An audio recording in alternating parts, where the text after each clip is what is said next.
It's time to play the music. It's time to light the lights. Shut up, you racist. Hello, welcome to Revolution Radio, freedomslip.com. Bit of a Muppet joke there for you to start off. Planet Collingwood. My name is Monty Dean. I'll be your host, not hostess. Genderfied language. Anyway, I'm like the dude. The dude, yeah. Anyway, Planet Collingwood Open Round Table for another week. It's Wednesday, 5 p.m. Here in Melbourne, Victoria, because, you know, other countries have states too. Just pointing it out. And next week it'll be another day change. No, 2 weeks. I'm saying too much. Anyway, a big thank you to Why Not and the chaps for a lovely show as always. They'll be back next week at the same time, same channel, and sort of Batman-esque, but depending on which Batman it is. If you enjoyed the last 2 hours, please go to freedomslips.com and or revolution.radio and donate what you can. We're 100% listener supported, 100% volunteer. We're just 100%, yo. And may you live in interesting times. Gee, thanks, Lee Sue. We are needed. Let's be fair, and pointing out that there isn't total domination control because we're allowed to do this for the moment, of course. If you'd like to join me, just send me a message on the old Skypey wipey Monty.D_Dean, and I'll add you to the call and let the argy-bargy go ahead. I have been joined by three lovely gentlemen, our correspondents across the globe. We have Bruce MacDonald from Costa Rica. G'day, Bruce. How are you? You Monty. Real good, right? Dear God, that's an impression, isn't it?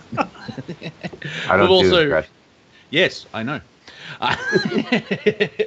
Our underwater correspondent up there in New South Wales, Cortek. How are you, sir? Is that me? Do I sound like I'm underwater? No, but the China Sea fell on New South Wales in the last couple of... Are you at home? It's been pretty mental. Then just all of a sudden last night there was clear skies and it's stopped now. Oh, sounds like Melbourne weather. You know, better grab an umbrella because it's now sunny. And we've also been joined by our Northern Californian correspondent, the Viking. How are you, sir? I'm doing good, Jens. I've got to take myself off mute here. Doing good. Thank you for having me on. That's all right. Before we get to Aquaman 2 being filmed in Sydney in the last couple of days, you're going to work. Okay, now, this is a meme, and I haven't done any research, and so this is not my theory. However, I'm wondering if the idea is valid. I'll just read it out to you. It's a picture of President Trump smiling, so, you know, people may like that, people may dislike that, but I'm here nor there. He seems to be happy, and why not? It's slightly orange. Anyway, Trump can run for Congress in 2022 in Florida. If he wins the seat and the Republicans take over the House of Representatives, he could become the Speaker of the House. Then his first act could be impeaching Joe and Kamala. If it works, he finishes out the remainder of Biden's term and can still run for president in 2024. Wouldn't that be a hoot? I have no idea if that's true or not, but I like the idea just to mess things up. No response? You know, I don't know. I mean, I'm so far beyond thinking that any one person is going to fix this. I would feel more comfortable with Trump or someone at that value system and consciousness level of operation in the White House, but I don't think we're going to get it. So, look, expectation is the source of all suffering, right? So I'm going to manage mine, and I'm not like buying into that stuff. It's just too far out there, right? I think we're just beyond it, right? I think it's more like really getting yourself set up for what's going to be coming in the next few years, because this is just the beginning, man. Yeah, well, as I said, a nice idea. I'm not going to start a movement from behind it because we've seen how that works. With everything that's happening in the United States, 2 shootings in 2 weeks, it was slightly in the realm of comedy. Let me finish the sentence. Slightly humorous how everyone, there was a shooting in Boulder. Everyone just jumped into their own narrative, the pattern recognition. Oh, he's probably, it's a white man, MAGA, NRA. And then once they released the name and pointed out that, no, he's actually a Muslim who's an anti-Trumper, all their points of view just turned on a dime. And it's like, Yeah, I can see why certain small groups on the planet think they can control humanity when, people's opinions just change when a little bit of information comes out. And yet, station like this, where we bump out a lot of information, their fear kicks in and they freak out and they can't move forward. Right on. Yeah. Cortek, you're in shock? Mm-hmm. Yeah. Mm-hmm. Yeah. What's in your mouth? So a bit afternoon tea. I thought I'd get away with that, but obviously not. Well, no. When there's a pause, I'm usually allowing guests to speak. Yeah, I've got a mouthful of food. It's a little hard. Men eat before they go on radio. Yeah, you're just trying to squeeze it in anywhere. It has been raining. That sounds like a man, actually. Yeah. It has been raining a lot. It's been feels like 2 weeks. Ridiculous floods. Roads are falling down. What's the name of that dam that overflowed? Warragamba. Yeah, I allow Viking to look at the media because he's a braver man than me. Or more, I'm more of a coward. Like, I don't care anymore.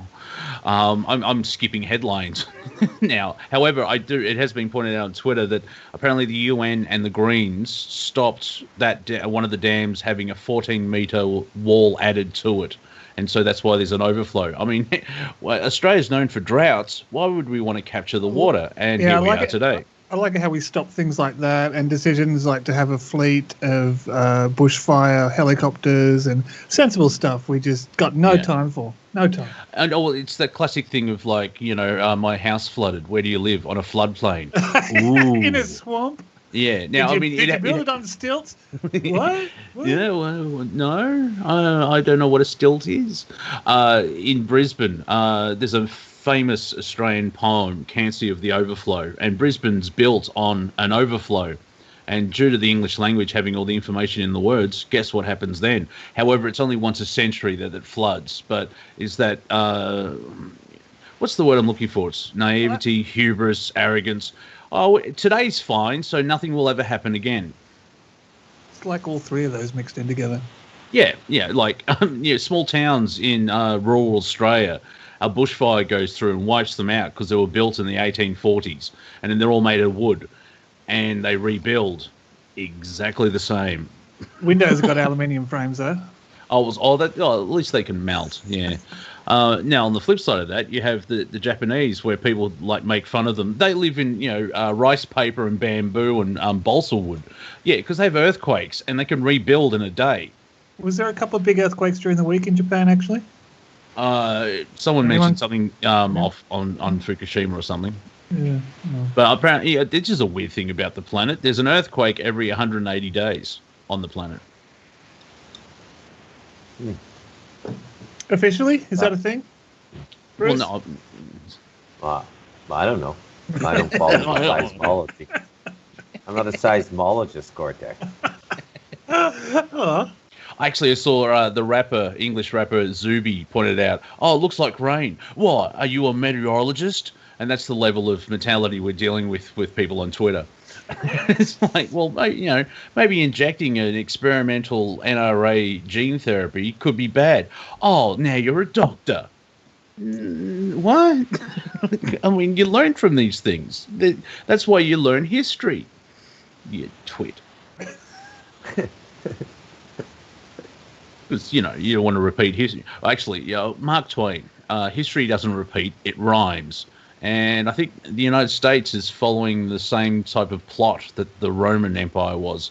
And I've got this feeling, and Viking, it would be interesting to hear your point of view on this, because of energy, just moment of time, placement, humanity's over it. Why should we try war? Because we've done it for 5,000 years and it doesn't work. People are the pattern recognition, even in our manipulated history. People are going, really, again? Like the whole thing, mass shooting, and the Democrats just wheel out the whole. We have to ban guns and gun control, and it's. I think I'm getting tired of seeing the patterns. We have to ban guns and then sell more arms to ourselves and overseas countries. Yeah, because we live in a dangerous world because of you. Oh, bit of Bill Hicks there. I saw some clip of Biden, and he was going on about. He was going. and we'll get this country back on its feet, and we'll make kind of women's aircraft clothing and all sorts of stuff we're going to make. You missed the right. I'll bring it up now, and then I'll get to Viking because I'll be fascinated to hear the answer. But Joe Biden, I saw the footage of that, and it's like, is that another clone? His eyes are really close together, or he's got a fat head, or both. But apparently, they want to create maternity flight suits for Air Force pilots, and like that's child abuse. If a woman's pregnant, don't put them in a killing machine that can do Mach 2. It just seems the G-forces alone. The equality thing is just an excuse to sell more things to a government that they don't need. It's just virtue signaling, and like our military, where it's basically healthy, strong men that could run for 20 miles with 2 pounds of 2 tons of stuff on their backpack, and be like, but this is some kind of sexist because we need this 4-foot woman, and she's 83. She should be able to join the service. But you're getting back to the question for Viking. People are seeing the pattern now of civilizations, because even in the 20th century, we've seen it sort of sped up. And so that's part of what's happening around the planet, the change, as I put it. Well, obviously these are false flags. They're desperate because they know that they're outgunned, outnumbered, and they're basically positioning themselves into a corner with all these ridiculous and absolutely, embarrassing moves. I mean, he hasn't done a damn thing. I mean, what has he done? I've never heard a more stupid phrase, "Build Back Better." What the hell does that mean? And doing so, he's got Ford going to Mexico. He shut down the pipeline. He's got the border completely, out of control. And he's raising taxes beyond any other president in history. I mean, this is insane. They're basically trying to, and the stimulus is not a stimulus. It's bailing out their states that have been destroyed by Antifa and BLM and going into coffers because their money supply has been shut down. I mean, it's just beyond. It's a bad C movie. As far as I'm concerned. Yeah, very bad plot. Also, to add to that as well, I've seen footage of Biden as well as Harris not saluting the Marines when they walk through a door or they go up the stairs. But they're not supposed to. If the Marine salutes them, they return the salute. But no saluting is being done at all. Okay. Well, so there's no acknowledgement. Right. There's no acknowledgement occurring. Yeah, and the sickening footage of Kamala Harris laughing when someone said, "Are you going down to the southern border to check out the crisis?" Or I'm paraphrasing, and she said, "Not today," and laughed in her insane cackle. And I'm like, this is not. Look, I mean, you can see the media as well, where apparently, Trump holds a glass of water with 2 hands. Oh my God, he's on death's door. He's incapable. Biden trips upstairs 3 times, and apparently it's the wind, which makes it worse. Right. The wind did that, and it's low-hanging fruit. Joe Biden show, and it's getting so ridiculous now. Where just watching him, like, apart from, I don't know, is that part of the plan to make everyone fall asleep when he's doing a speech? Because he's so, compared to Trump, where even Trump wasn't jumping around and doing backflips, but there was an excitement. There was that energy of, like, we can make passion, compassion as well. Passion. Yeah, and now Biden's just trying to struggle with coherency of reading a teleprompter. He did seem a bit sleepy that day. Did Kamala's laugh kind of go? No. It's a cackle. Yeah, she's more witchy. It's very witchy. It's very scary. It's like oh dear God. Every time she smiles, it seems like it's one of those really forced smile that if you were looking at someone being bitchy and they were being bitchy to you but smiling through their teeth, that would be like it. It's not it's Which reminds me, I should share the video of her and Tulsi Gabbard on the debate stages during the primaries, where Miss Gabbard, Miss Gabbard, she destroys Kamala in 3 minutes. Go ahead, Viking.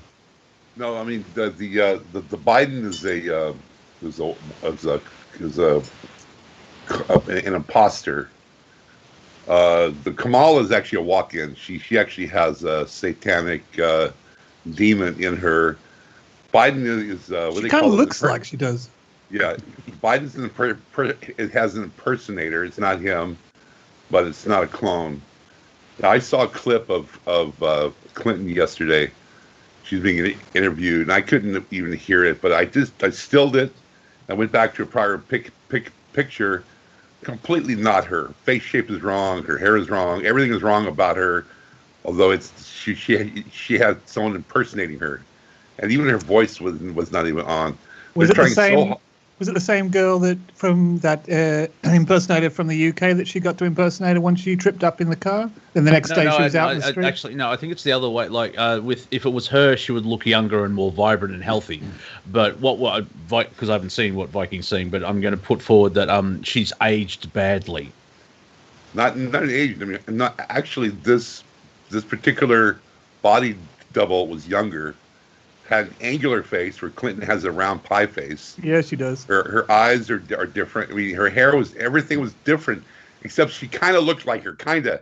And again, going back to what you were saying at the beginning of the show, if people are asleep, they're asleep. They won't see it. They're kind of like not even. They're kind of like in a hypnotic trance. It's the Matrix. This holography is actually with the 5G towers, and now with the jab, with nanotechnology is kind of conforming the brain waves to just kind of be asleep at the wheel and not really understand what's going on. It's getting. I mean, this is where we have this bifurcation here of the people that are definitely being left behind in their little world, and you got then you have the other side, this deep chasm where you got millions of people still waking up. Millions are still waking up, and. But it's just sad to see these people that just don't get it. They don't see it. They don't want to. I mean, you get the best argument in the world, and they don't want to see it. They just don't want to.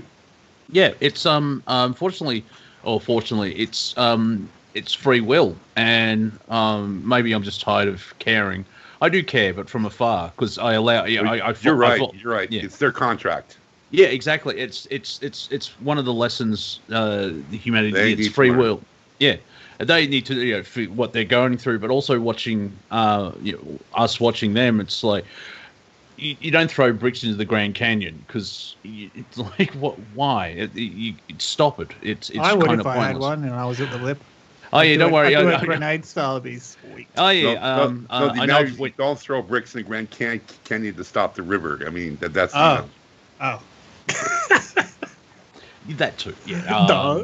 Yeah, but when I said it, throw bricks in the Grand Canyon, it's like, yeah, I think me and Cortek would actually do it. It may take a couple of lifetimes. Like, look, we filled it in. You bastard. It's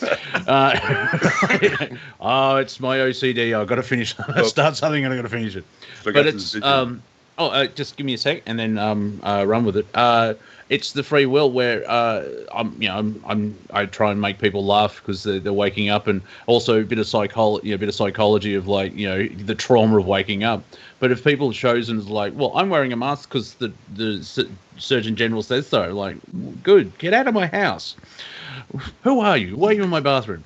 And so yeah, it's that spiritual lesson of free will. And it's like my mum's getting the injection further down the track, but my dad is probably going to get it. And I'm sort of like, okay, that's free will. It's going to suck if you die.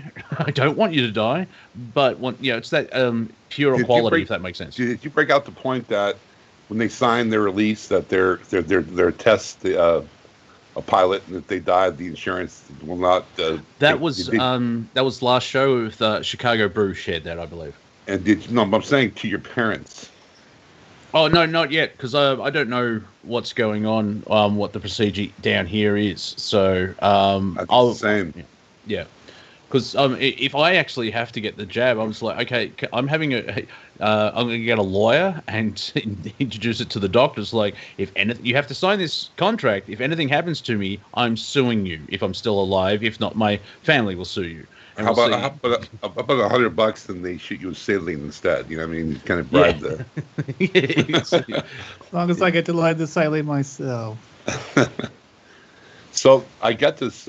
This it's not a burning bush vision. When I have a vision, it's when things come together. When everything kind of the pieces of the puzzle finally kind of form an understanding. I've been monitoring this whole what? An epiphany. An epiphany, more than an epiphany, because I've been analyzing. Epiphanies are kind of like out of the blue. I've been analyzing this close though. A breakthrough. What? A breakthrough, yeah. There we go. Yeah. I'm a stickler for the language. Right. So yeah, I appreciate that in you, Bruce. I'm also love my vernacular.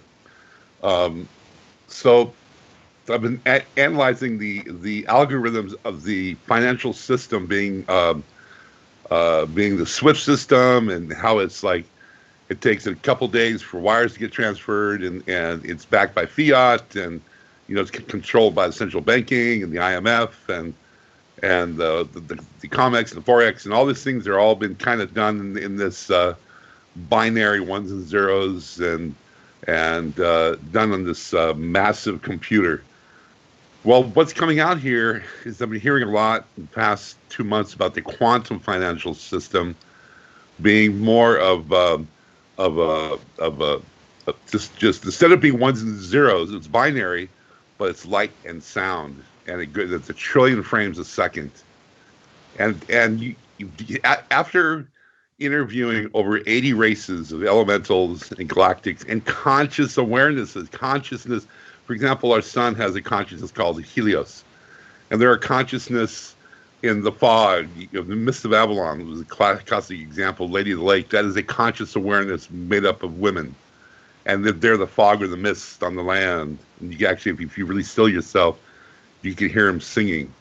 So there's a consciousness in this computer, which is going to be releasing this new quantum financial system, and not only for QFS, but QCF, quantum calculation system, where it's going to calculate and be able to distribute information, funds, whatever, in data form. But it's going to be light and sound. And this is how we're switching over now. We're switching over to this. And my question was, I'm going to ask the Galactics, is, well, if this is the case, is all these cryptocurrencies based on ones and zeros going to be antiquated? Because we're going into a whole new light and sound galactic conscious paradigm of computing with this new QFS and QCF. Now, basically, I coined the QCF today, quantum computing system. And this is like, I mean, because when we switch over to the gold back, every gold bar is going to be resmelted with tracking device and serial number and be calculated with the QFS. It's going to be able to have a inventory of all the gold in the world. There's 100 times more gold than is being purported. I mean, there's so much friggin' gold. It's ridiculous. But it's all going to be reformatted and then deposited in the different countries' gold vaults to be able to back their currency, so we can go one-to-one, or as close to one-to-one as possible. So we have free trade. So this is brand new, man. This is like in my mind. I went, oh my God, I see it. And I finally see how it's going to come down. And it's just beyond. You can't be thinking about it because it's not thinking. You have to see it, and you have to understand that light and sound is a new frequency of exchange. Now, how's that for a report? Nice, thank you. Because they have been talking about quantum computing, and is it D-Wave machine, and we don't know exactly what. I mean, no, if you take Tesla's stuff from the 40s, it's also go ahead. It's also based in satellites in outer space. It's not on the terrestrial Earth. It's in satellites. So this whole Starlight satellite system is backing it up. Yeah, I actually, Elon Musk shared a meme of how cameras' resolutions have improved like a hockey stick, a J curve, but photos of UFOs are flatline. It's like, look, proof there's no aliens. I'm like, I'm just going to let that go. Elon, you twit. Really? Dear me. No, I was just watching a show. Andrew Bartzis was being interviewed by a couple of people I know, and they were talking about volcanoes. And Viking, you may find this interesting, that the amount of energy that a volcano pumps out, that galactics and UFOs and such, they actually harvested the energy because it's kind of been wasted. It just pumps out. But that's why you usually see UFOs around volcanoes, because of the plasma discharge and everything else like that. They refuel their engines. Yeah, I charge for that now. Yeah, you have an active volcano. Why now? Because I figured it out, and nobody comes into mind, because I'm terrestrial, boots on the ground. I run the tariff system here. There you go. It's all commerce. The new volcano in Iceland. I've been watching footage of that. That's pretty amazing. Now I wonder if they'll shut. Well, there are planes, but I wonder if we'll shut down planes because. Sorry, Monty. I apologize. Oh, that's right. Like, oh, a joke. No, we're just singing into Bruce's life there, ladies and gentlemen. Yeah, it'd be interesting to see. Like, I finished watching season 6 of Vikings. Oh, I can hear myself now. There we go. I've been doing an audio book. I'm used to my voice now. I'm not happy about it, but I'm used to it. I sound like that? Dear God. I think all my other past lives of, oh no, we're Australian. Anyway, it's fascinating how the Vikings set up a colony in Iceland, and I think they've been there forever. And at the end of the season, slight spoiler, they get to Newfoundland. I wonder how that was named, and it just blows the whole Christopher Columbus thing out of the water. I was there. Oh, nice. I was the third. Second or third, because Eric the Red's son actually found it, and he came back, and his dad went, and I went on his ship, and we made it all the way to Newfoundland, and then we went down the Hudson Bay into the upper Great Lakes of Michigan, where we established a copper mine. We have actually a settlement there, and that took about 2 lifetimes, and then we actually were skirmished, but then we became part of the Blackfeet contingents. We would actually fight with them if they had to go to battle, and we actually battled with the Native Americans with them, not against them. It showed like in the series, it's like they looked at history and going, oh, that kind of works, and they wrote their own story. So it's not historic, but it's still fascinating. It's very parallel. And they actually meet some natives, Canadian First Nations in Newfoundland-ish, around that area.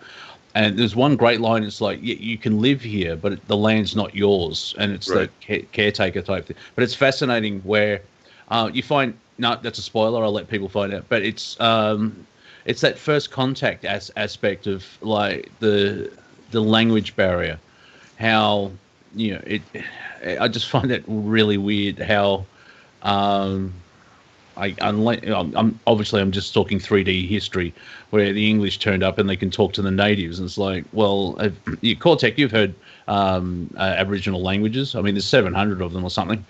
How from a jump from hearing that to hearing a toffee-nosed Englishman I just find it fascinating and slightly humorous how this is a cub.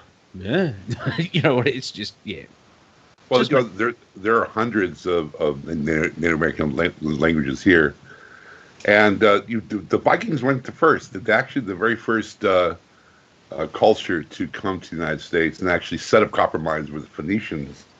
Because back then, during the Bronze Age, copper was needed, and it was actually worth more than gold. And they actually had a whole pipeline coming from Michigan down the Mississippi. And and they crossed over Florida. So it was a whole, just a whole. Anyway, the Vikings were probably the second major culture to have a presence. Yeah, And we've had periods where there's been a lot of things that have outweighed the price of gold. Because I love this other story as well. When salt was first discovered, it was more, more expensive than gold. And there's this massive hedge wall across the whole of India to try and regulate the flow of salt. Yep. I was about to say, Gandhi goes to the coast and makes his own salt in defiance of the British Empire.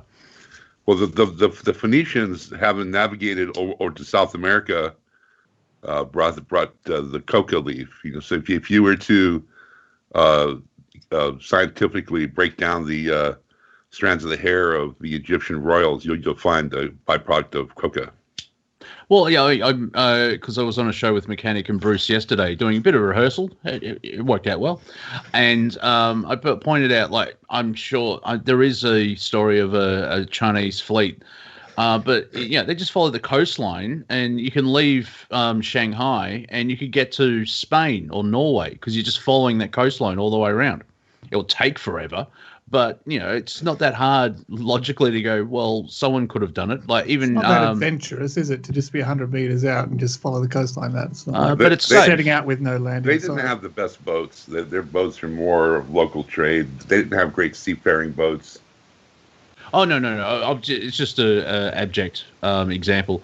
Because I'm amazed at the Vikings. Because, in the show, Floki finds Iceland and he thinks it's the land of the gods. Because even England was a massive step just to go from Denmark to England. It's actually right. This land of the gods. They have the, Asgard. Which was.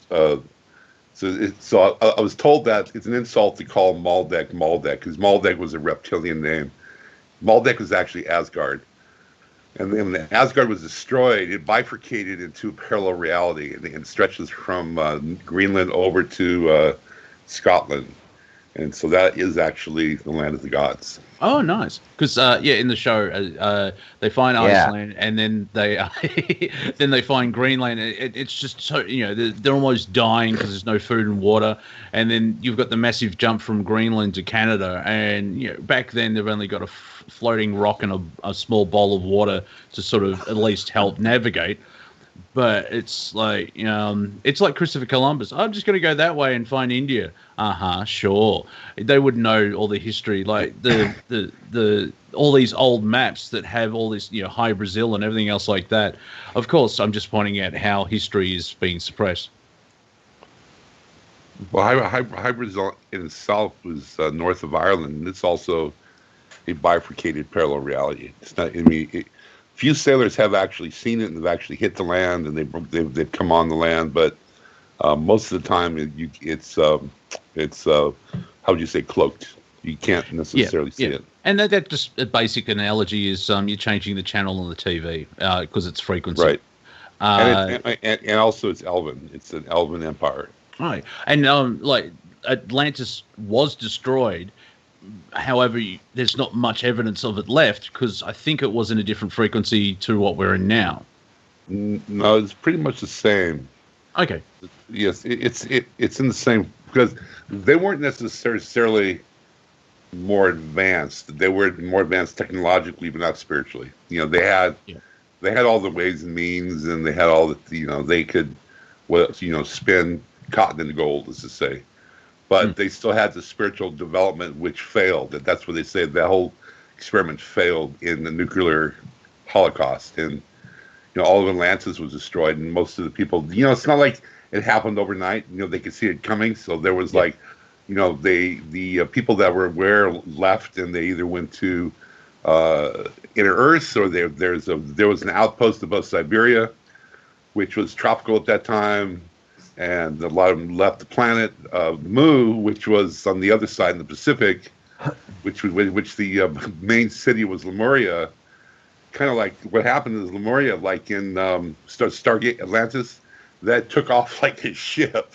The whole city just took off like a ship. They bubbled it, and again, they went on Inner Earth, or they went into this bifurcated reality. So they had enough time to, pack their bags, as to say, but they saw it coming, and the whole thing just went down in a nuclear explosion. Hence the glass in the Gobi Desert. Yes. I was talking. I actually left the house last Wednesday and caught up with a friend, and she's learning philosophy in university. And we paused, and however, apparently, what they're being taught is that aliens is a mass delusion of society. And it's like, God. like really? You're talking about to this day. It's not like 20 years ago. She's back at uni this year, so at least last year. God, at least when they say that, they sound like they know what they're talking about. Their only other option is to say, "Well, we don't know." It makes them look pretty stupid. But on the latest on the airwaves on YouTube, there's been this interview with this particular gentleman who was in charge of NASA's oversight, and claiming now that there are objects that can't be explained, and they're breaking the sound barrier without sound, and they're making maneuvers that we can't even justify, and there's part of the UFO disclosure, and he basically, it's a matter of months when this whole thing is going to come undone. So here you have it, the same day they're teaching in the uni that's mass hysteria. It's just like, there's something here that, which one's the false flag, Well, that's the example I put forward, which I've known, I thought of years ago, which is like aliens don't exist. All right, so what you're saying is all the photos, the videos, the experiences, the abductees, the contactees, the 30 ancient civilizations that refer to sky gods, Area 51, Dulce, all that stuff, all of that is fake. That sounds like a conspiracy, doesn't it? Well, not only that, but that's the physical. How about just the tangible? If you have an ounce of matter in your brain, you can understand that you look up in the sky, there's got to be other life. I mean, how can there not be?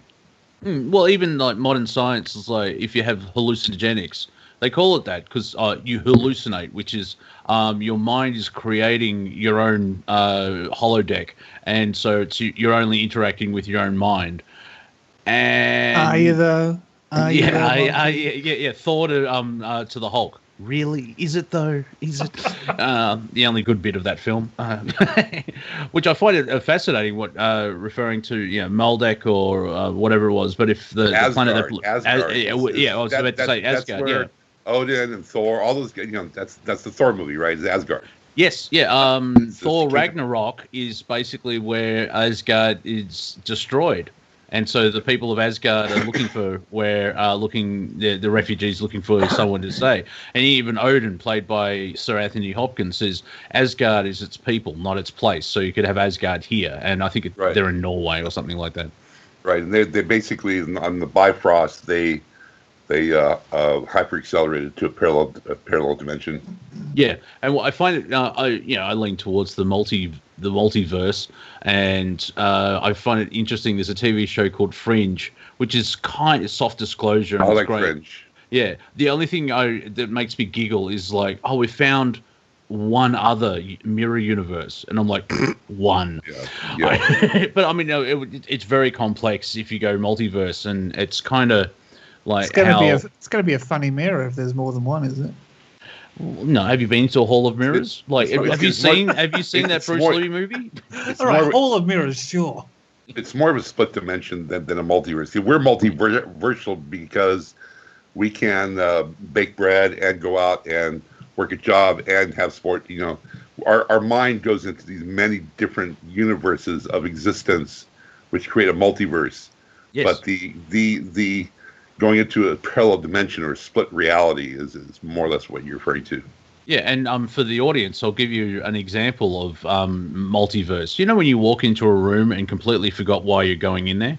Yeah, exactly. Yeah. Like, even a small room, it's like, different energy and different frequency, and you walk in and like, what? Then you go back to the kitchen. Keys. That's what I was doing. Yeah. No, you got to go back to the same place, and then the thought's back there, and you can move forward again. Yeah, capture your thought. So there is also a series called Outlander, where the woman presses up against one of the stones in the stone circle in England, and goes back to the medieval days or something, you know. About 200 years back. And so 200 years back. Okay. Yeah, it's interesting. Even like And her, they're both existing. Her, you know, her reality and that reality is Some modern day Lady Hawk. well, no, in a way. So Claire, who's the main character, she survived World War II, and there's a stone circle which has been there for thousands of years. And if you've got like a gem or some gold, or you know, you have to pay the price type thing, and you get transferred back. And it's around about 204 years, and she ends up just before the Jacobite rebellion. Yeah. And in the story, she goes back to the future, not the film, but her actual future. It's like she meets Michael J. Fox and they have a lovely time, because the Battle of Culloden, where the Scottish were crushed by the English, and she's pregnant, and so she raises her child in the 50s and the 60s, and at some point they discover through records that Jamie survived Culloden. Jamie is her partner, the very handsome young chap, and she travels back. And it's interesting that she doesn't go back to when she leaves. The 20 years, she goes back 20 years. So it's always 200. It's the same block of traveling in time. So right. She's in the 60s and the 1780s. If they wait 10 years, it's just moved up like a slide rule. It's made very well if that's your cup of tea. It's brutal, and I'm tired of seeing women raped, but it's part of... and men raped. Yeah, well, yeah. See that. Lots of chicks love that. Viking. I forgot about that for a very good reason. Chicks love that series. Thing. I love the series. There's so much rumpy-pumpy in there. Yeah, like at least once per episode. Yeah, it's a lot of sex and nudity. Yes. What are we talking about now? Outlander. Keywords. The TV show called Outlander, which is based on a series of books which came out in the early 90s. And the series. Yeah, but it's based on books. And because the books are so popular. Yes. The first season, the executive producer is Ronald D. Moore, who did the Battlestar Galactica reimagining, and he worked on Star Trek Deep Space Nine. So it's a little slow. If you starved a bit of rompy-pompy, sure, there's at least a couple of times per episode. But the time travel is more, you know. Yeah, well, if I may, I explained the TV show to a friend of mine, and I said, but there's time travel. I don't want to. I'm not interested in that. There's 30 seconds of entire seasons about time travel. It's all about romance, surviving in the old history, and everything else like that. Corsets. Exactly. She gets has sex with the French king, which lasts about 4 seconds. And it's made very well. And if people like the books, like my mum tried to read the books, but she skipped bits because it's very graphic in what happens because it's the 1700s. She skips straight to the pictures. Well, no, she doesn't need to see someone getting raped constantly. So, and I'm not brushing it off saying, signs of the time, but the point is it's in the story because that's what happened back then because people suck. And so they just finished season 5. When was it rapey? It's reasonably current, I guess, in the last 5 years, but the time travel thing just goes back and forth too much. It's like, well, what was that? That crazy kind of the American midday series that by the end of the series, because it had gone on so long, they had, all kinds of exorcisms, time travel, the crazy, the story just went too crazy. No, it's not. Well, she's, I can't remember her name, the author. Apparently she's writing the last book. It's like book 10. Is this story going to end? Because the very first show, which I think is 2013, 2015, it's been going for about 5-6 years. It's Claire narrates the story. She's the main character. And it's after she, she's reciting it, and so the story's ended, and her story hasn't ended yet. It hasn't been written, so it's like for me, it's like finish that loop. I wanted to, see, So yeah, if it's your cup of tea, it's your cup of tea. So that just shows that this finite realm that we exist in. If you go into this infinite expression of time, which is time is the past, present, and future gets folded into one. So it depends on the frequency that you tune. Like you were saying, Monty, it's like dialing in a radio station. You dial it in, and you want to go back to Gettysburg, dial in the exact frequency, the genome blueprint of that expression, and you're there. And this is how they also travel. You have to have a marker. Is that like wave phase conjugation? Yes. So you need a marker, because if you were to, conjure up a signature frequency in the Pleiades, you may end up in a rock. So this is why the galactics will set a marker. So now, is that 3D? Is that 3D? Sorry to interrupt. Is that 3D physicality? Because I could see time travel working if you're in the 4D, because you're in a different frequency. You're there, but no one can see you. You're there, but then you manifest back into your. It's like the TARDIS. He goes in, he dials this little dial, and he's there, right? And then he comes into a physical frame. But you're in a tangible frame when you're traveling. You're in a whole different set of physics. Now there are. I've been getting a lot of galactics recently that are living in these bifurcated parallel realities when they have a pocket. So you have these two worlds, and when they touch, they create a pocket, right? Like a little eye. And is that, hold on, can I pause you there? Is that the fish symbol, the Christian fish symbol? It's actually not a fish, but actually an image of two worlds overlapping. The Visible Pisces. You could say that if you want. You can have that as your reality. Sorry to interrupt you. Well, that's the other thing that I'm finding fascinating on the planet is like we try and explain one thing, but we could say the same thing 17 different ways, and it's still the premise is still the same. So I just want to say is I had these guests on about 10 weeks ago. They're Scottish, living in the 1700s, and they're in Scotland. And there's like an archway that you cross through, much like Outlander, and you come into their reality. And a lot of these old tribal communities want to stay that way. They never wanted to aggress. Like I've got an Indian village in my back 13 that live in a bubble reality where they still live in the 1800s. You know what I mean? So you can actually. So I've had the Scottish village, the head guy come onto my show, and last week, 2 weeks ago, we had a ferry. These ferries were 6 feet, 7 feet tall. I mean, it's a whole different high ferry, and that's a whole their bifurcated reality was from Prescott to Sedona. So that's where their bubble pressed into our reality, and that was a portal.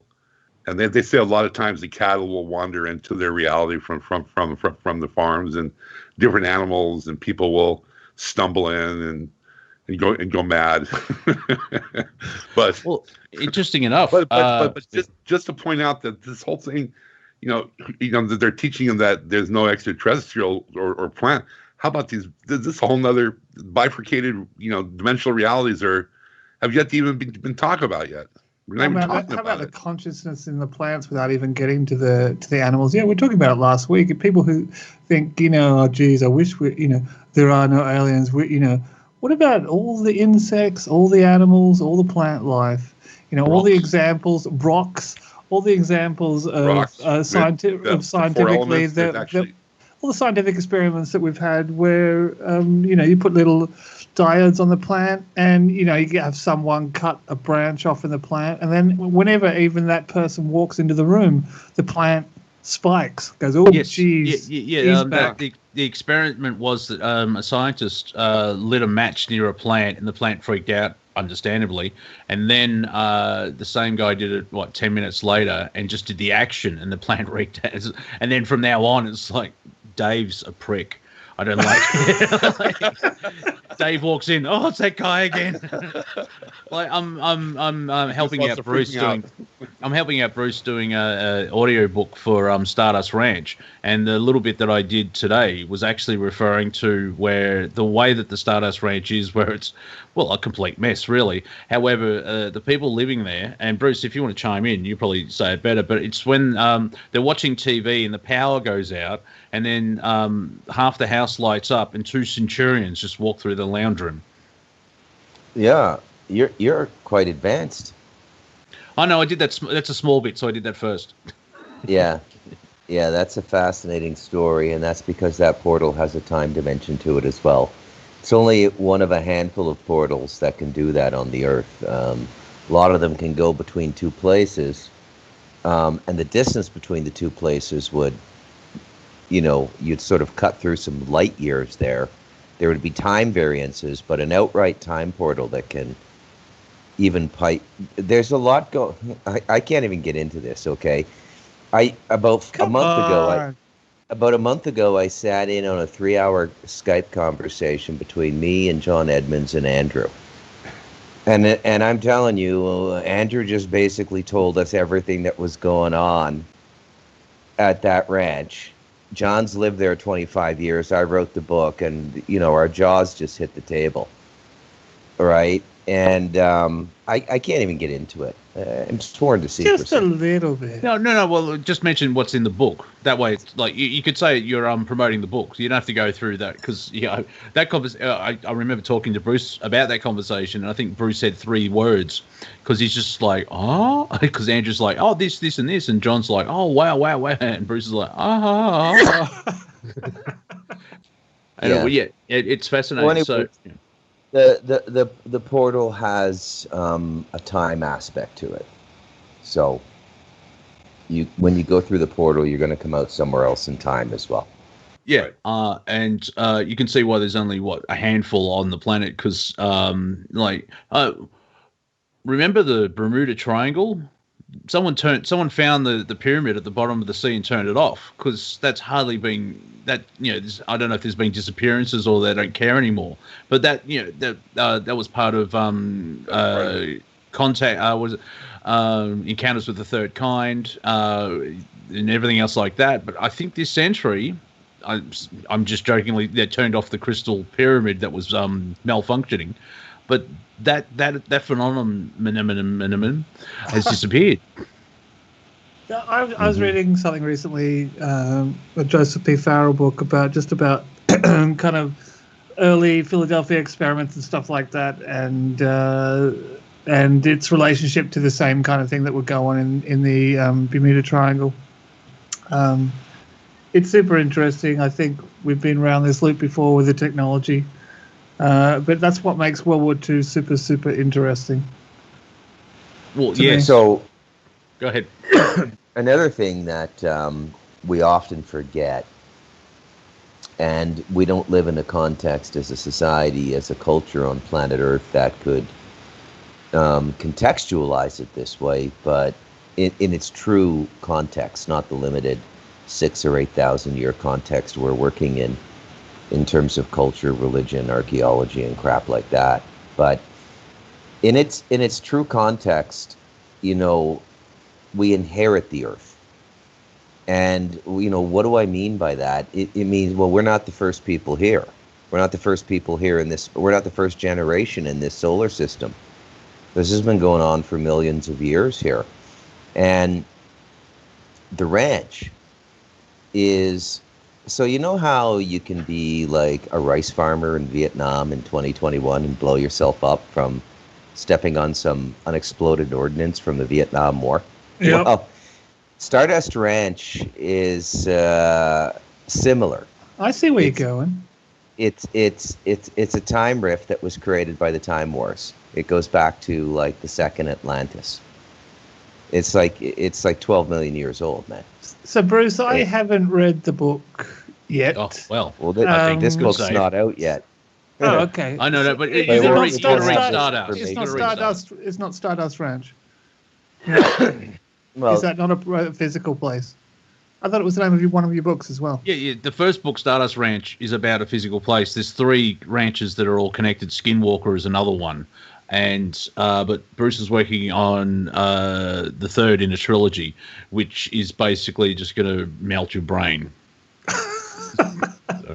We're coming up to the break as well. Hopefully, open your heart. This is not so much a book of ideas, although it will boggle your mind. I mean, it'll boggle your mind. Yeah, Cool. it melts the brain, and your heart opens up because, like, about time. That guy's been running the show for months. Yeah. Very moving. Yeah, so But it's 2021 is going to be very interesting.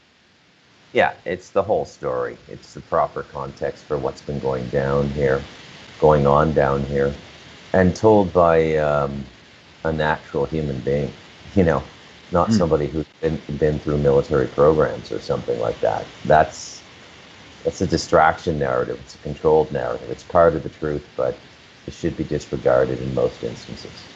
Yeah, I'm fascinated with I've got this connection to time wizard, Jedi, Time Lord type thing, but I won't even go near. I talked to Andrew, and he mentioned Time Wars. Like, okay, because I don't have a whiteboard big enough to try it, because it's so confusing. Where you could have and this goes to here, and this arrow goes round that other side. That one comes back around. Yeah, then this branch was 1,000,000 years long, and then someone went back in time and completely wiped it, and that destroyed all these souls. And it's like, okay, stop now, my head hurts. You are listening to Revolution Radio. We're talking about a lot of stuff, and we'll be back after these messages, so stick around and we'll continue on. Unmute, you twat. All right. Hello there. You are listening to Planet Collingwood. That first bit was for all the telepathy people out there. Hey, great joke. I also told you my bank account numbers. If you enjoyed the last hour, please go to revolutionradio.radio or freedomslips.com and donate what you can. We're 100% listener supported and 100% volunteer as well. Click on the Patreon and get some freebies as well. Pop into the merch page and buy caps and cups and onesies for the little ones, and then slide into the chat room and hang out with lovely people. I'm a bit disheartened there's only 31 people in the chat room, but yesterday there was 57, so Tuesday's a better day. We have I'm sorry, I'm just listening to the break, and I'm wondering, why Dirty Dog McGee, why was he shot on the Lone Highway? We were talking about a lot of things, and a lot of time travel and everything else like that, and I thought of a link, but I can't remember it now. So I left the room and I've walked back in. So I have to go back to the toilet to remember what I was saying. I think it's about Einstein's theory of relativity. I think, and in the 1929, it had the torsion tensor in there. Einstein had great relatives, so that's why he had a theory about them. I got another one. And the Lord said unto John, come forth and you will receive eternal life. But John came fifth and won a toaster. And everyone else got participation prizes, and that was the down of civilization that we know. Time travel, eh? What's going on there? Because time, everything's an illusion, except for time. But then time's an illusion, so it's very hard to try and figure out logically, because the brain's like, not today, I'm not doing this, stop it. But the heart's like, gimme. Go ahead, Viking. Well, so time is finite, and it is an illusion. It's holographic. The trick with holograms is that it will create a reality that you invest in. And so what you believe to be true will manifest as your reality. So if you believe that you're ugly and fat or in poverty or insecure, this is how we really have to understand why we need to surrender and let go of time as we know it. See, because time is a trap. It is literally a trap. Yeah, like the way I do that on my Twitter account, my pronouns are God/deity. So you can see the the heights I'm going for, which, it's not an ego thing. It's like, well, why we're all conscious. Settle for anything less? Exactly. It's like, yes, queens. Like, queens really, there is goddess. I mean, it's a better title here, people. And like in the Star Wars films, it's like, oh, General Leia. She went from princess to general. That's a demotion. I'm sorry to bring that up. That is a backstep. Yeah, it is demotion. Yeah. So I got one more story here. There is a town in York, in England, called York, which is the most paranormal city in England, and I believe this is also in what Bruce is referring to as a time distortion, because there are so many sightings. Like, there's this one window had this woman, a girl that died in the plague, and people kept on seeing her in this window. They finally had to put a billboard over it. It got so disturbing. But what if she was actually in her time frame? Another one in the same city in the sewers, people have seen Roman legions march by them, but only up to their waist. They can only see the waist high. So what if also they were in their time loop? Yeah, what I find fascinating, like the story of Stardust Ranch, where two Centurions walk down the hallway. Were they aware they're walking down a hallway? Because that would have freaked them out. But it's fascinating. It where sounds like they'd just be doing what they were doing. Yeah, you could see them from somewhere else. Yeah, the frequency bleeds through, so I don't think it's. If their feet are touching the ground, then yes. But for example, I saw my only sighting of a ghost, which I've heard this from many people that have seen ghosts.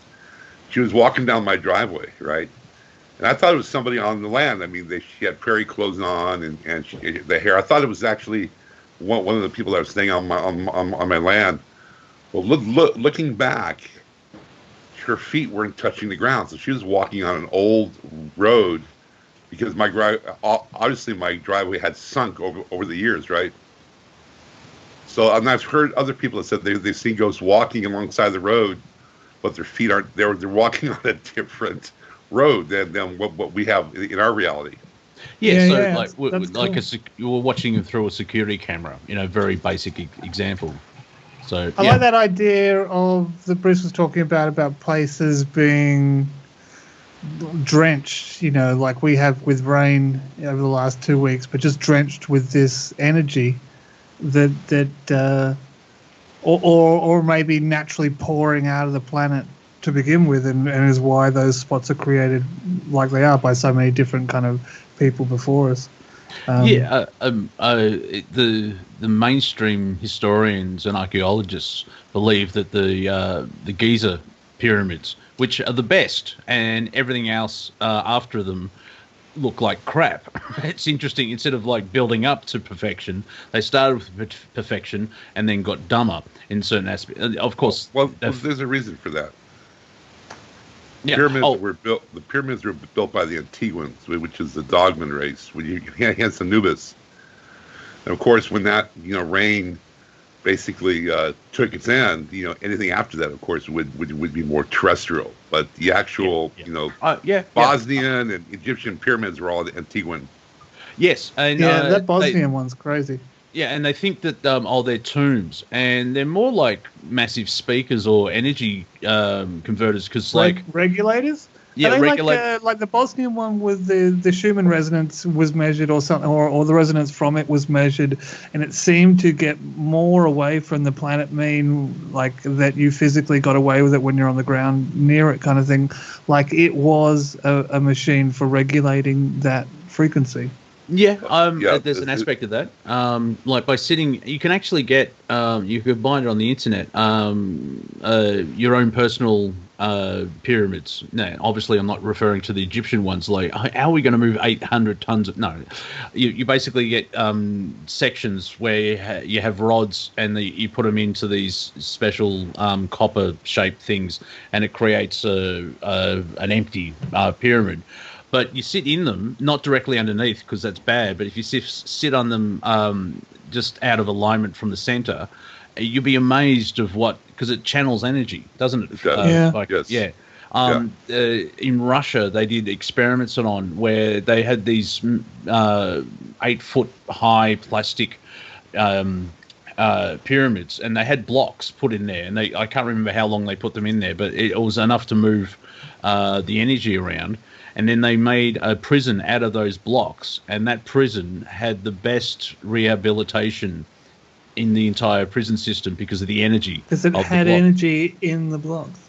Yeah, because that's cool. Everything. Oh my god, that's so cool. Well, everything's energy. Everything is consciousness. Like this table. No, but just being able to channel good energy, good residual or program energy into inanimate objects to make places you might build with it better feeling. And this will blow your mind. Imagine what you can do with water, because that's highly programmable as well. So then we can't not bring up the Japanese water freezing things and how no one's repeated that. Is that where we're at? No. Is it a thing? Yeah, that is the thing, but I think what you're referring to is that if you have a bottle of water and you write love on it, and you have another one and you write hate, or you play frequency of classical music or play frequency of heavy metal band, the frequencies of the waters will actually resonate to mimic that energetics. Yeah. So those first experiments are legitimate, because I loved that when I first heard it, and then I saw that on the opposite side of the fence, other people were saying that no one's been able to replicate that kind of thing. That sounds like disinfo, because I got this from the movie What the Bleep Do We Know, which is I think about 2004. It came out just before Zeitgeist was 2008, and one was the user manual, and the other one was the tech support manual, and they're both worth watching at least once. In What the Bleep Do We Know, they refer to the Japanese professor, and that'll do. Oh well, Doctor Professor. What's his name? What's his name? Yomoto? No, I can't remember. I was going to say I thought that was racist. Yeah. Anyway, some Japanese man. Anyway, my point is they actually have a scene in it. Imoto. There you go. Anyway, it's fascinating where if thought can affect water in bottles like that, and they're frozen, and that's where he can see the cell structure change because of the frequency. And we're 77% or 80% water, so imagine what our thoughts do to our body. 92%. 92. It seemed to make so much sense when I first heard it. I loved it. It resonated. I loved it. Now take that same theory. You put in a 5G tower that has a disruptive cadence, and this is why it's affecting us. Yeah, well, even Wi-Fi, Bluetooth, and I try and cut down on anything that's projecting, because it goes straight through us. If it can go through a wall, guess what it does to you? Yeah, it's not great. Or the reason why I cannot walk into Walmart. Yeah, we've got free Wi-Fi. My body's affected, just by walking into Walmart. The energetics of Walmart just really freaks me out. Yeah, now, with Bruce living in Eden 2, the Garden of Eden 2, walking into a Walmart would probably, feel sick on many levels, but there's hardly any electronic, what's the term? Pollution. Yeah. Yeah. So do you feel very, very little. Do you feel, because obviously a town in Costa Rica isn't as bombarded like New York, but do you feel the difference when you go to town?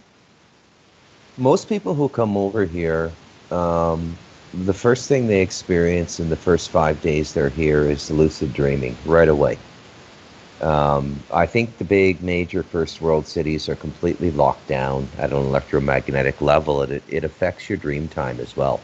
And the dream space you go into astrally, because let's come up with a phrase. The Masonic grid line system is third dimension and fourth dimension. So right. if you're entrapped in it in the third dimension, you're dreaming in it as well. Right. And I've been aware of this for a long time. I've been meditating my whole life, but you forget it sometimes. You get real busy, like when I worked for the bank to make the money to build this place, and you just slip into the negative dream time. It happens, right? It's like the vicissitudes of life. 1 decade you're a slave, slaver's boat crashes. Next decade you're free, you have a family. And you can't get too puritanical about these things. But I think I'm done. This is interesting, man. Again, now this is an epiphany. Well, I have a lot to say, Viking. I'm just keeping quiet. Okay. And writing it down. When you're done, I'd like to make a point. Oh, yeah. No, all right. We have been joined by someone, so Bruce, you want to continue your thought, or you're at the end at the moment? No, I yield to the Viking. Okay. Let's say hello to Harry first, and then Viking can take the talking. Harry, another Victorian, get him up here. I want to buff him. That's a cricket. That's a 12th man joke that only Australians will get. I think that management should create a special role for me where I name the roundtables. Like I would call this one Walkabout. The Walkabout. A paranormal walkabout.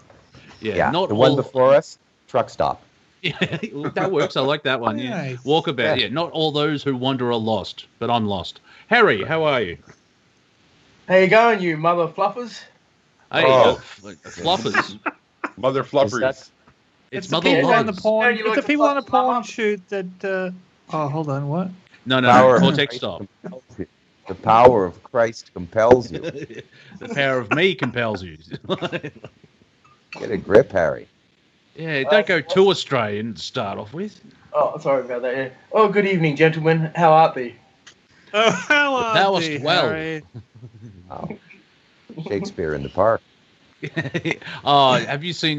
You would have seen The Naked Gun, the movie. Monty, just one quick question, Monty. Is this still a comedy roundtable? Because I don't know anymore. See, it's a long form joke. Cortek, back me up here. A joke. You're not completely useless. You can always serve as a bad example. Oh, Before I was interrupted, I was going to tell a joke, but That sounds like my report card. yeah, the secret to comedy is lots of timing. enthusiasm, lots of potential. Yeah, when is a door not a door? When it's broken. I broke my finger last week as well. On the other hand, I'm okay. Hey, talking about time travel, Cortek's going back to 1952 and watch some comedy. There's nothing wrong with that. Oh, yeah, take my play, take my house, please. Here are the keys. So there you go. So Harry, why would you want to join Planet Collingwood? Because I heard Viking talking about Asgard or Agartha before. Well, they're totally different places. It's like saying St Kilda and Wyong. Well, it's Agartha. Asgard, Agartha is all the same thing. Because it's an inner realm of Earth. We're just on an outside layer that's been demasticized. What do you call it? It's been crushed, and we just need to alleviate that crushedness. That's all. To go to the Earth realm again. You're talking about Agartha. This is Asgard. Agartha is inner Earth. Asgard is a parallel dimension that's in a bifurcated frequency, which superimpose right now between Scotland and Greenland. So Agartha is where all the Palladians and Lyrians, all those guys escaped to when Atlantis and Lemuria were destroyed. That's Agartha. But Asgard is the Viking, Odin, Thor heavens, where the Valkyries carry you to Asgard, So two different realms. They're multiple realms of the same thing, actually. Yes. Yes. Yeah. But, it's just but there's a physicality in Agartha. Agartha is a physicality. It's actually, probably 2 billion, 3 billion different between 3 to 4 races living in inner Earth in a physical construct. Yeah. Where Asgard is more of it's bifurcated in this higher frequency. Yeah, what makes me giggle is I've got a theory. What makes me giggle is when people say, they're awakening to the corruption in the system, politics, money, and everything else like that. And because I do a show with Andrew Bartz as the Galactic Historian, and I talk to Viking, it's like, oh, you're way back there. I'm awakened to the corruption. Well, cool. That's the first step on a 10,000 step journey. So I still have my epiphany. Breakthrough. So when you're talking about Bruce, when you're talking about your lucid dreaming, I just realized that I've been heavily into lucid dreaming. I mean, so what happened 2 months ago? Stare into my eyes, man. I put a new roof on my Victorian house. 1886 Victorian house, and in order to do that, they had to lay down plywood, because back then they had slats and wooden shingles. With 12 to wooden shingles, nailed plywood onto the slats, and I had them paint the entire roof with shungite paint. Ooh. And I'm realizing now that's probably why I'm having just off the chart every night lucid dreams, because this is kind of cutting out that negative force, so to speak. So I know you've all heard this before, but I'm just going to repeat myself. I live in an earthbag house. I am so in tune with nature and its dreaming consciousness, it's unbelievable. I mean, an earthbag house is the closest you could come to just carving out a home in a cave. You saying that everything else just muddies the signal? I'm saying it's natural and fits in. There and you so go. I'm natural and I fit into the dream space here as well. I'm not an aberration. I like it. Yeah. So it's like a hobbitized habitat. You could look at it that way, Harry. Yeah. But you live in a dream ship. Yeah. Yeah, I do. And then I live in a place where there's hardly any difference between the third and fourth dimension. I live with neighbors who openly talk to 700-year-old goblins. Cool. About what do they got to say? So, did you watch the latest Married at First Sight? What a goblin will say is, "Don't cut down this tree," or "Don't plant in this area; it's sacred." That's what they'll tell you. Yeah. Well, yeah, that makes sense. I'd like to know the real goblin though. What makes a goblin tick? How many goblins do you have? A lot of people talk about bridges and sacred places. They like. I like knitting. They like honey. Honey. They like meat soaked in honey. Oh, a bit of meat. I like that. I was watching. It's the 13th Warrior, starring Daniel Benares, where he learns how to speak Viking in a night. But it's a movie, so let's move on. But he's from Islam and he can't drink alcohol, and the Vikings laugh and go, "This is honey mead," and he gets slammed. He just gets off his nut drinking all the honey. This is fine. So there's loopholes and everything. That was a great movie, man. Yeah, I have one more point to make. Yeah, go ahead, Bruce. No, I'm done. You're done. So going back to this copper pyramid, I've got a fairy, they call it fairy ring. It's a ring of redwoods. It's probably 22 feet, and I've got 7 or 8 trees in a circle. They call it a fairy ring.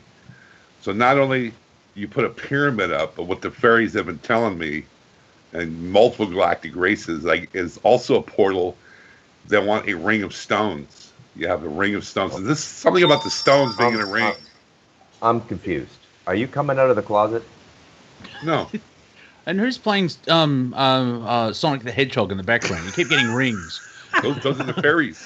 It does seem like a consistent theme, Viking. The stone ring does seem like a consistent theme. Stone. For some reason, making a stone ring creates a portal for the elementals. To have more of a bifurcation in our reality. In the center of the stone ring, you put a fire pit. Now, when you do the fire pit, it's really important that when you make the circle of your fire pit, you leave one stone out, so the energy that a fire deity can enter into your fire. I've instinctually done this for years, and I don't know why, but I was recently confirmed that I was reliving old memories of how to do this. And I usually have a hearth, and my hearth is facing south, so I have a hearth leading into my fire pit. Yeah, because the rocks are more dense in, not stupid, but they're actually a stronger elemental, and so they would hold charge. And also, if you have a ring of trees instead of fire, you may burn them down. They don't like that. It's interesting. It's a man-made lake just in the next suburb over where I live in Blackburn, and they've got a stone ring. So now I'm tempted to go and sort of play with energies and see about it. And it's a homage, if that's the right word, to the native women. It's like it's not a knitting circle, but you know what I mean. Yeah, yes, I've been there, Monty. It's a pagan. I've been to a pagan festival there at that stone circle thing. Bring your pendulum. There's bring a t-shirt. Pendulum. What? It sounds like a t-shirt. Bring your pendulum. And also, it's really important that you make an offering of tobacco or cedar or something. Exchange. Yeah. Always make an offering. Because those places are heavily guarded, by these bifurcated spirits. Yeah, I was watching some documentaries about, I think there was on SBS, First Nations, which is 7 episodes of the history of the Aboriginals in Australia up until the white man turned up. And I just like saying it that way. Did you wave your finger while you were saying that as well? No. Good. I used my whole hand. Carry on. When people would travel around the land, but when they would enter somewhere new, they would actually have a chat with the spirits. It's like, we're just traveling through. We're not going to stay.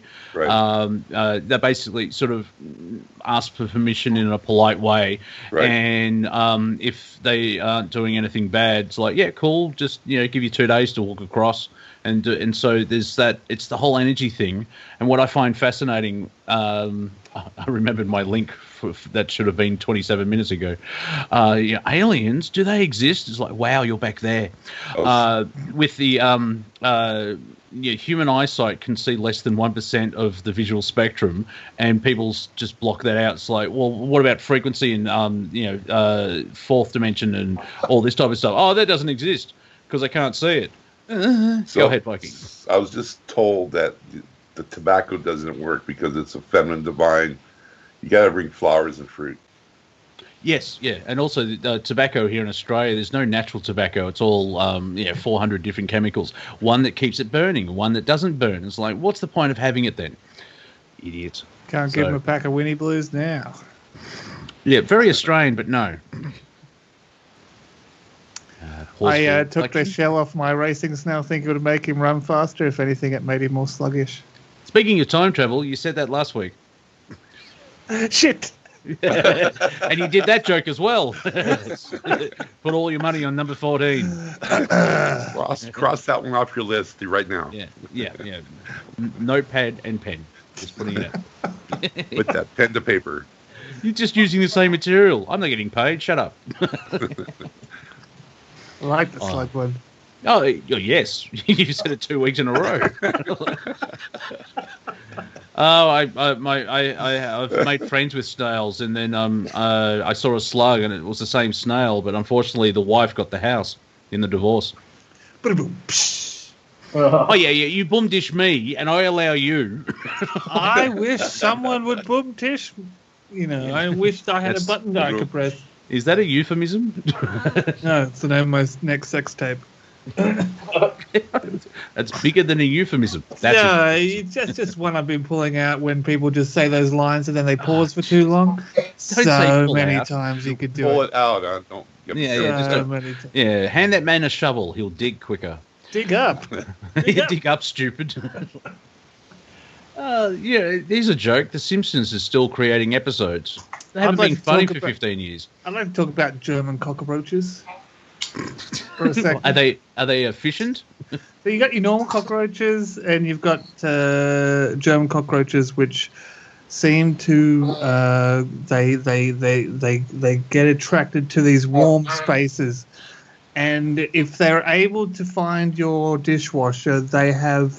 It seems like I don't want to even get started about the wave phasing they do, where they can just disappear, but also they've worked out this breeding program where if you have a dishwasher, this is why they infest dishwashers. They've worked out some kind of breed genetic thing that they can breed overnight from dishwashers. Okay. Did you know that the fascist German cockroaches like ovens? Okay. Too soon? It's been 70 years too soon. Like, yeah. Oh my God, mind you, have you heard the rest of the station? That was tame compared to the anyway. Seriously, cockroaches and especially German ones know how to wave phase between here and other realities to completely disappear. I'm not sure if you've had that situations where you think you've grabbed a cockroach or something like this, or you're getting it, or you see one, you get it out.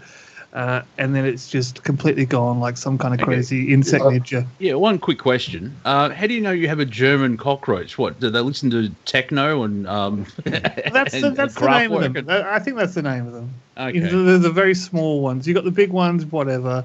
But like the really small ones, they operate differently.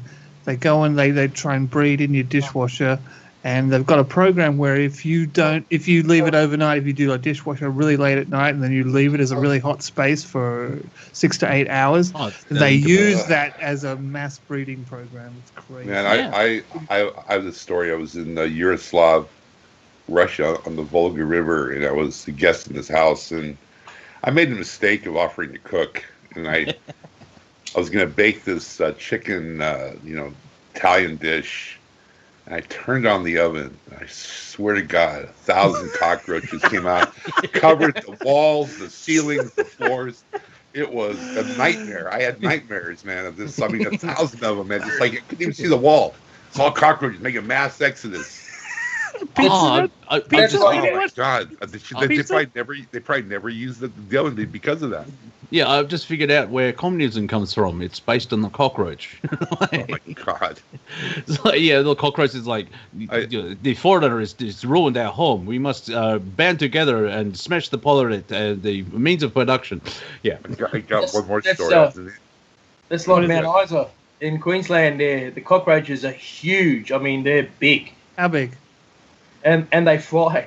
How big? Yeah, they fly. What are you talking? They all fly. All the normal ones all fly. Stop putting down the unemployed. How dare you? How big are these cockroaches? What are you talking? Like 5 centimeters, 10 centimeters?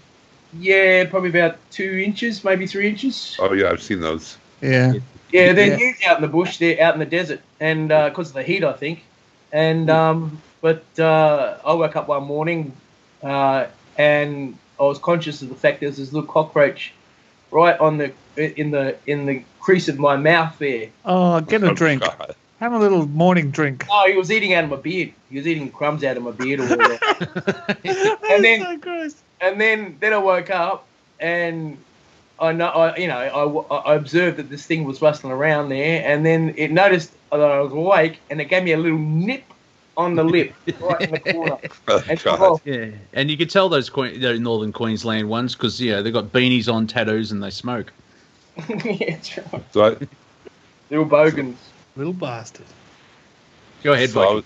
So I was in a monastery in India in 1978 as a Vedic, out of Bombay. And I was there, 77 to 79. But in 78, I was like emaciated. I was like, because the ashram food is horrible. I mean, they overboil the rice and they pour the water out and they stir fry everything and they make the chapati and dal and the same meal every day. And your only protein is if you got, you're eating your food in your hands and, there'll be worms and bugs. And after a while, in the beginning, you're pulling them out. But after a while, you just say, oh, it's protein, and just eating it, you're going for it. But so I got this juicer, it's a brawn. And so I got a juicer. I went to the marketplace and got all these cool vegetables. And I took the brawn upstairs and I made this juice and drank it down. At the bottom, I could see these little feet and wings and shit. And so, what the hell is this, man? And I turned it over and had these vents. They must be not more than about 1/8 of an inch. And I took a screwdriver and opened it up. And there was a colony of cockroaches in this machine. And I took it up to the top. And I took it off, and 100 of them flew out. And it was like, oh my God! It's like, but you'd already had like most of the shake. Oh, I just had it's protein. It's my protein drink. Yeah, Bruce. What's up? Bruce, I know you told this story yesterday, but can you repeat it? Your experiences with bull ants, because that was hilarious. Bullet ants. Sorry, bullet we ant. have bull ants here. That's So, hang on, Yeah. bullet ant, and they're called bullet ants because. Well, their bite is extremely painful. There's this thing called the Schrader Pain Index, and it's the #1 thing on the Schrader Pain Index. More painful than childbirth for a woman, more painful than being shot with a bullet. And I kill 2 or 3 of these a week, and they're remarkably tough. They have these exoskeletons. When I first started killing them, my wife said, you got to kill them. You can't leave them alive. They can bite you even like when they have a little bit of energy left. I said, okay. They're vindictive. They'll come and hunt you down. Yeah, vengeance. They've got vengeance. Yeah. I have a certain set of skills. I'm an ant. I can crawl up on walls. I'll come and find you. You may crush my body to 80%. I will find your big toe. Yeah. Yeah. So, but to really kill them, you gotta, I'll smack them with my slipper and then stun them.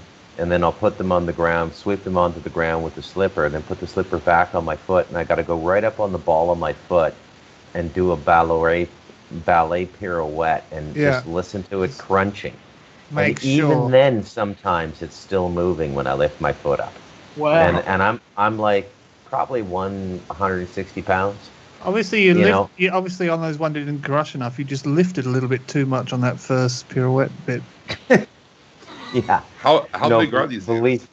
They're about an inch. Ooh, holy Christ! They're scary looking. Like everybody noticed. Yeah, when a Bala appears, even the Costa Ricans and the Nicaraguans, you're sitting around on the picnic table, you're talking, you're laughing, and somebody's a Bala, and they point, and you kill it right away. It's just like that, Bala, and Bala means bullet in Spanish. So, yeah. I'm like that. I try to be a Buddhist outside of my house. Once I cross my threshold, everyone's up to game. Like, oh, look, a fly gone, cockroach crush. Like, I'm a Buddhist outside of my house, but if you mother lovers enter my domicile, it's on. Peace be with you outside of this realm. I take off my Buddhist cap, and then I become a serial killer. Like, because I leave my cat the door open for the cat, and so flies keep coming in, and I'm getting really good at those fly swats. And you know how satisfying you hit the fly, and then it bounces off a wall, and like, yeah, take that. Where's it landing though? I don't know. I wait for the vacuum to find it for me. Dries up, desiccates. Exactly. Yeah. Anyway, I love all animals, and I love it's like a white pointer. I love all animals until you enter my house without telling me. I am the Buddhist winner. And the practice of ahimsa goes to the wayside. Yeah, exactly. I've got a little side business for you up there. Start buying golfing shoes. Way ahead of you on that one. So I was thinking of writing an email to the CIA to see if they need any interrogators in Central America and just laying out my ideas. And I'm saying, like, why are you guys wasting all this time and money boarding? Why don't you just cup their nutsack with a jar with 2 or 3 bullet ants in it? And boom, I got a job. Oh my God. Yeah. Maybe lead up to that. Open with just put a bullet ant in a jar and put it on the table. That should be enough. Then you don't threaten someone you don't kill them because you always go back. Now the beauty of a bullet ant is it doesn't actually do any damage to your body. It's the toxin creates the pain, the sensation of pain in the brain. And so you're really not hurting anybody. You're just putting them through 24 hours of excruciating pain. And that's how long it lasts. You're like in the fetal position for 24 hours. You don't sleep or anything. So the bullet ants are Buddhists. So it's sort of like a sting from a what do you call those things that flap in the ocean? Stingray. A stingray. Yeah. Or jellyfish, both. We have the box jellyfish, and I just don't go in the water like sharks. Queensland. Yeah, a friend of an older housemate of mine grew up in Darwin. He survived Cyclone Tracy, and it's so interesting to hear a story when the phone box goes through the lounge room window and then out through the roof. Like, that's a lot of wind. But there's tourists go there, and they've got like the harbour, the bay there. It's like, are there any sharks in that bay? Oh no, the crocodiles eat them all. Remember that movie Siren? No. An Australian movie? No, about an artist and his muses. And you guys ever seen Siren? Oh, no. Sirens. Oh, vaguely. Yeah. It was another kind of romp. It was another romp. Yeah, it was a bit rude. And strangely enough, they were always referencing shark deaths. Remember? And it's a very real thing. Portia de Rossi's in it. It's her first one, and because she was young and very attractive, so that's what started her career. And now she's married to Alan. Well done. But no, I actually haven't seen that one. I haven't even seen how. Sirens. It had Elle Macpherson in it. It was basically just a romp of half-naked chicks in a soft porn. Soft porn. That was more than that. It wasn't. No, it wasn't. Yeah, it was. Or still look at Picnic Hanging Rock then. I was about to say I was going to freak out Australians. I haven't seen Picnic at Hanging Rock, and also, dear listener, 2 of my guests are showing their age. Oh, it's just soft porn. No, it's not. I didn't get it. Which bit? the whole movie, man. Like, I didn't get Picnic at Hanging Rock. I didn't get It's really weird. Oh, they don't know why they disappeared, and so they made a story about they disappeared, so it's all weird. I guess if we got to sum it up, we could say Inner Earth, they fell into a chasm between rocks or something. They fell through a portal. That's exactly what happened. There you go. Around Mount Murchison in that area, there is a road you can go up that you can throw that has reverse. You can throw a bottle on it, and it will roll up the hill. There you go. So all the areas got sort of some sort of freaky sort of stuff going weird energy, yeah. Yeah, and now it's a suburb in Melbourne. The Native Americans who live way out in the desert sometimes will befriend these galactics, and they'll come down in their ship, of course, and the ship they'll turn into so it looks like a stone, and they'll get out of their ship and walk through a rock face wall. Because they phase through a wall. It's only a holograph, a hologram. Yeah. The same thing with this area. The holograms there are just covering the portals. Well, actually, if you've seen the movie Eric the Viking, it's Terry Jones, and if you can find the right cut, it's John Cleese plays Ivan the Black as a bank manager. He does it so well, but it's starring Tim Robbins. That's the no. Yes, the actor, not the guru guy, the self-help guy. That's that's the other Robbins. Anyway, he's not as clappy as he used to be. Go on. No, basically, it's fascinating where they've got a Christian missionary who's trying to convert all the Vikings to Christianity, and they keep telling him to shut up, and they end up in Valhalla, and so they see this massive castle where the gods play, and the Christian monk's going, I can't see a thing, and he's walking through walls because of the belief system. It's exactly. If you haven't seen it, Viking, you need to see it. It's hilarious. Right. If you can find a copy where there's subtitles, because in the villain's boat, they've got all the slaves for rowing, but they've got a Japanese slave master. And he's insulting everyone around then, but no one speaks Japanese. And some of the stuff, you don't eat your lunch out of small boxes, and it's funny. Is it supposed to be a comedy? Yes, it is a comedy. They actually go to High Brazil, strangely enough. Okay. Yeah, so Eric the Viking, I think it's late 80s, early 90s. Well, of course it'd be a comedy. You got John Cleese in it. Yeah.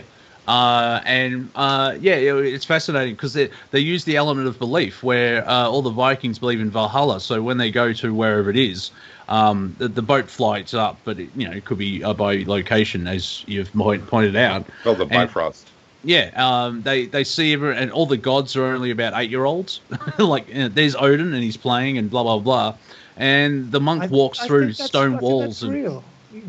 I'd like to think that really, I just really connect and love those movies that go, and now your supreme leader, and then there's like a 7 or 8-year-old kid sitting on the throne kind of thing. Yeah, even Mickey. Well, it's like Dogma had the woman as its god, right?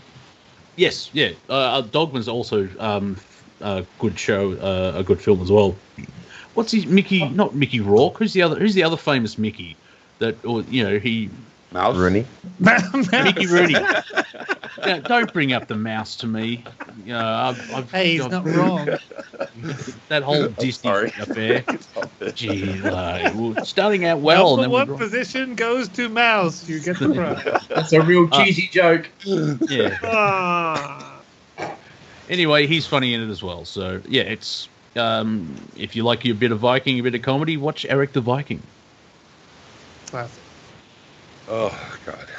Yeah, and that's the other fun part about we're told that 3D and reality and the false illusion that the media puts forward, and then you discover, well, it's like saying you're going from 3 channels and then you discover pay TV or cable, and there's 450 channels. Exactly.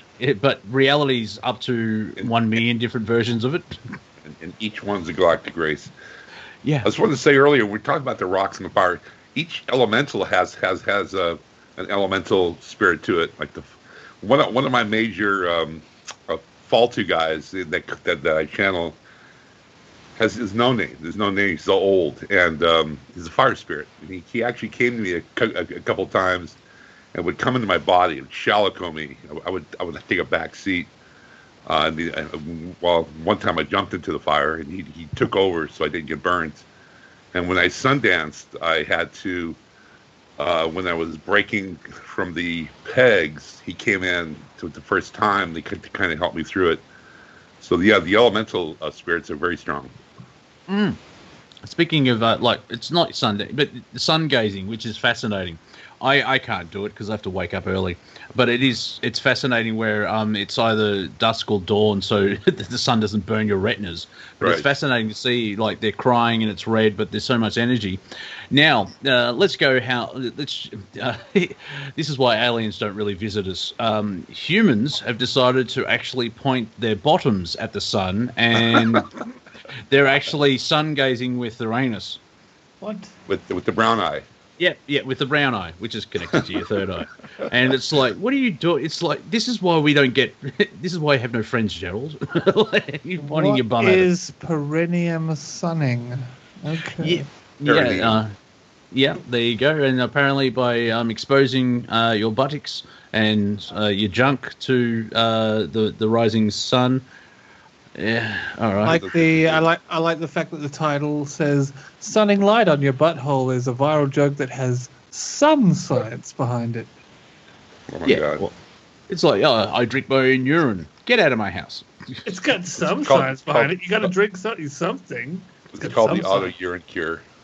Yeah, I'm not that level. You drink to midstream. Right. The mind boggles, really. It's just, I mean, I'm still fascinated how someone in Scandinavia, a monk, took these mushrooms, was tripping balls, and I know, we'll give it to a deer, and then we'll drink its urine. It anyway. They love it. Let me finish. This is about comedy. Sorry. You give it to a deer, you drink its urine, and you can do that 7 times. What experimentation did they go through to find that out? They can see them tripping out. The deers end up I understand that. Stuck in trees. Yeah, I understand that. Yeah, I understand that. But it's like, well, if I drink the urine of a deer and then I urinate, that can happen.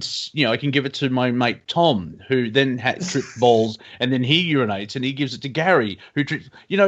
How much vodka was drunk to come up with that idea? Terrible idea. Yeah, it's like, I mean, the one, obviously drinking the urine of a deer is like, okay, maybe eat the mushroom. I've got a weird on that, but I'm not drinking your wee. Well, it's pretty organic, though. When you look at it, it's probably one of the most organic peas that you can drink. Yes, I know, but I'm finding it fascinating that one person, but it's like, you know what? I've got 6 mates that want to. I have to show this to my 6 mates. Everyone get a cup out. Yeah, gotta be a better way. When they do it, they actually do it in ceremony, and they fast for a few days before they do it. Oh yeah, I'm sure they do it. There's an actual spiritual content of it. It's just yeah, because it's not like me and 3 mates. It's like, there's people like, I took acid and went to one Disney World and freaked out because I saw a 6-foot rat. Like, you're not really you're not engaging with the drug here. Been there and done that in LA. Yeah, it's a Bill Hicks routine where he takes mushrooms and he communes with nature, and then other people's like, I took mushrooms and went on to Wally World and threw up on the ninja roller coaster. Yeah, I think you're doing it wrong. Yeah, it's a whole different experience. I will say that. Yes, it would be whole different experience. I've seen Lenny Henry do that, where they go to parents go to Disney World and they have acid flashback. It's the duck. It's the duck. It's Donald, Daddy. It's the duck. All the people there are different creatures. They're not people. Where is it? Disneyland. Disneyland on acid. Yeah, that'd be cool. I've actually got a joke which I do for stand-up. It's like, I talk about doing this radio show. And, doing the radio show, we discovered that a Disneyland for pedophiles was Disneyland. Exactly. Yeah. That's what I'm talking about. Yeah, and the way that the company is run now, Walt Disney is rotating in his cryotube. How bad the company has gone. I thought they could still talk to him, a la Futurama. No, that's just Futurama. Didn't they solve that whole cryogenic problem that they sold to people to get like frozen in cryogenics? when they didn't even realize like how to unfreeze people. Didn't we hurdle that vault like the Amazon forest problem we fixed? Probably not. No. I find it fascinating. Scientists discovered that when someone dies, you lose 21 grams in weight. I find that. What experimentation? Yeah, what experimentation was used for that? Granny's going to die. Oh, she's nearly there. Quick, put her on the scales and then put her back into bed. You steal those pills. I think it's actually a Buddhist experimentation that's where that came from. I could see them doing it because, like, I'm choosing to get the scales, right. And I'll be here in 3 minutes. Yeah. But that's super verified. That's the weight of your consciousness, is it not? Or a quote from the chat room from SJ: Disney on ice, totally new meaning. Definitely. So yeah, we're coming up to the end of the show. Thank you for filling in 2 hours. It's been awesome. We tried to get comedy, but the information came behind the curtain and came out, so it's been fun. As well as I won't be going on because there's a state funeral for Michael Gudinski starting in 10 minutes, so I'm going to watch that. If you don't know who Michael Gudinski is, he's a god in the music industry. He started Mushroom. Died. Yeah, he just passed away in his sleep. Where I think their soul's gone. Yeah, that's enough. Let's move on. And what did you say? What is happening? Like the service or something? Yeah, I'll send you the link if you want. You can actually watch it over. It's at Rod Laver Arena in Melbourne, and it's not been recorded. It probably will be recorded, but a copy of it's not going up, so you can only watch it live. So it'll be fascinating to see who will be there. So Victoria is actually having a state funeral for him because of the amount of stuff he did for the Australian. He basically created the Australian music industry, what it is today. He had a touring company and he worked with everybody. Like Faith No More actually acknowledged his death, Garbage and all that type of thing. And so he was beloved. He was a character, a god. And so I'll be watching that. Yeah, so right on, man. Right on. So I'll put the link in. Mainly Australians. I'm not sure how many people outside. I don't know this guy, but there could be stuff from Collingwood. So it'd be interesting to see how many people that actually do who honour him, and be fascinating to see if any bands and stuff. And Rod Laver Arena is, for our American cousins, a small college venue. It holds about 15,000 people. Yeah, it's crazy that one person can be so influential. He got Skyhooks. He found Kylie Minogue. He signed Garbage. He just, it's a powerhouse in the industry. He made he gave a lot of people jobs. So it's so weird. In the climate of music at the moment, where it's so different to music industries promoting particular bands. And the word you said shit wrong. It's not. It's not. It's trying to find its feet. Where, like, I read an article today where bands are being formed. They're all solo, and it's mainly technology where you don't need a band. You just sit in your bedroom and use your laptop and create music. But most of it's crap. So yeah, I mean, it's completely had to change, and it's super interesting watching formats like Twitch, where it started out as a gaming format to stream games of people playing games, but actually there was a massive kind of artistic base on it, doing everything from coding to crafting and music. Yeah. Interesting enough, it's a reflection of what's happening on the planet, because the record companies don't have total control, and so everyone can be independent. The rapper they've got no place. The rapper Tom MacDonald is totally independent, and look how well he's doing. He's amazing. And he's super busy.